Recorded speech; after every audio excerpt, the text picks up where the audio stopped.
Haleluya. Shalom semua. Bertemu kita semula di saluran Rhapsody Reality. Saluran yang berkongsikan firman Tuhan setiap hari, yang pastinya akan membina imanmu. Kerana Alkitab mengatakan, iman timbul dari mendengarkan firman Tuhan. Amin.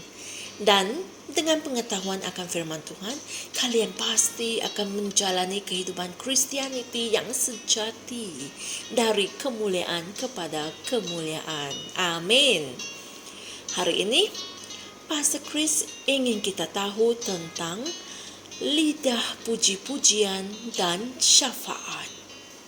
Mari kita renungkan bersama.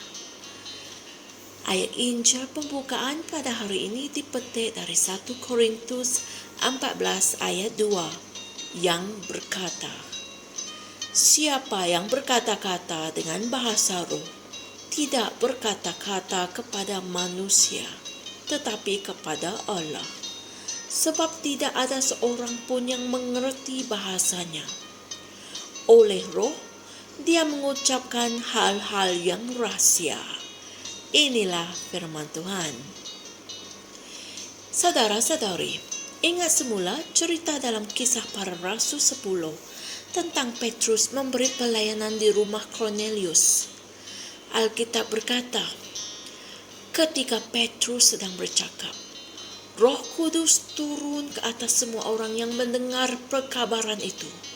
Dan orang yang percaya daripada golongan bersunat, orang Yahudi yang datang bersama dengan Petrus berasa terkejut dan takjub kerana kurniaan Roh Kudus yang percuma telah dianugerahkan dan dicurahkan ke atas orang bukan Yahudi juga. Sebab mereka mendengar orang itu berkata-kata dalam bahasa lidah yang tidak diketahui, serta memuliakan dan mengagungkan Allah. Haleluya. Kalian boleh merujuk hal ini dalam Kisah Para Rasul 10 ayat 44 hingga 46. Dan ini adalah dari Alkitab terjemahan Amplified Classic. Perhatikan bahagian ayat yang terakhir. Orang ramai memuji, memuliakan dan mengagungkan Allah semasa mereka bercakap dalam bahasa roh. Apabila kamu memuji Tuhan dari rohmu seperti itu, kemuliaannya akan dinyatakan bagi kamu. Haleluya. Kisah Para Rasul 16 ayat 25 mengatakan bahawa Paulus dan Silas yang berada di penjara berdoa dan menyanyikan puji-pujian kepada Tuhan, dan ketika mereka melakukannya terdapat satu mujizat yang berlaku di dalam penjara. Mereka dibebaskan secara ajaib. Haleluya. Tambahan pula, semasa kamu berdoa dalam bahasa roh, selain pujian atau wahyu nubuatan, sesetengah bahasa yang diucapkan melalui rohmu adalah syafaat. Ini bermakna bahawa pada saat seperti itu, dalam rohmu, kamu sedang berdoa untuk seseorang atau sebilangan kumpulan tertentu. Itu mungkin untuk negaramu, bandarmu, atau gereja. Selalunya, dari bercakap dalam bahasa roh, ia boleh bertukar menjadi satu keluhan dan erangan yang mendalam, dan kamu tidak dapat menjelaskannya, kecuali Roh Kudus menafsirkannya kepada kamu tentang maksud doa itu dalam pengertian kamu. Semua ini dan banyak lagi perkara boleh berlaku semasa kamu berdoa dalam bahasa roh. Maha mulia Tuhan. Saudara-saudari, mari kita sama-sama berdoa.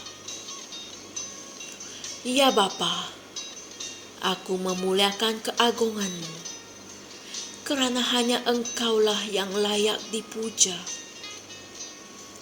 Kasih karunia-Mu tidak berkesudahan, kasih-Mu tidak terkira, dan kemurahan hati-Mu melebihi pengertian manusia. Terima kasih ya Tuhan, atas kedamaian, kemajuan, dan kemakmuran-Mu yang memerintah bangsa-bangsa di dunia ini. Dalam nama Yesus. Amin. Haleluya. Seperti biasa, Pastor Chris memberikan renungan tambahan untuk kita renungkan, yaitu dari 1 Korintus 14 ayat 2 hingga 4 dan 1 Korintus 14 ayat 14 hingga 15. Haleluya. Melalui ajaran dari firman Tuhan hari ini, kita dapat memahami kepentingan akan berbicara dalam bahasa roh. Bahasa roh itu bukan sahaja merangkumi puji-pujian dan nubuatan, tetapi juga syafaat. Banyak perkara boleh berlaku semasa kamu berdoa dalam bahasa roh. Sebagaimana perkara yang luar biasa berlaku kepada Paulus dan Silas yang berada di dalam penjara. Haleluya. Puji Tuhan. Jumpa lagi esok dan Tuhan berkati. Shalom. Kami percaya saudara-saudari semua telah diberkati dengan perkongsian firman dari Rhapsody Reality. Bagi sesiapa yang ingin menjadikan Yesus Kristus sebagai Tuhan dalam kehidupanmu, kamu boleh mengucapkan doa ini bersama dengan saya. Ya Tuhan Allah, aku mempercayai Yesus Kristus, Anak Allah yang hidup dengan sepenuh hatiku. Aku percaya Dia telah mati untukku, dan Allah telah membangkitkan Dia dari kematian. Aku percaya Dia hidup hari ini. Aku mengaku dengan mulutku bahawa Yesus Kristus adalah Tuhan dalam hidupku mulai dari hari ini. Melalui Dia dan di dalam nama-Nya, aku mempunyai kehidupan yang kekal. Aku telah dilahirkan semula. Terima kasih Allah kerana menyelamatkan jiwaku.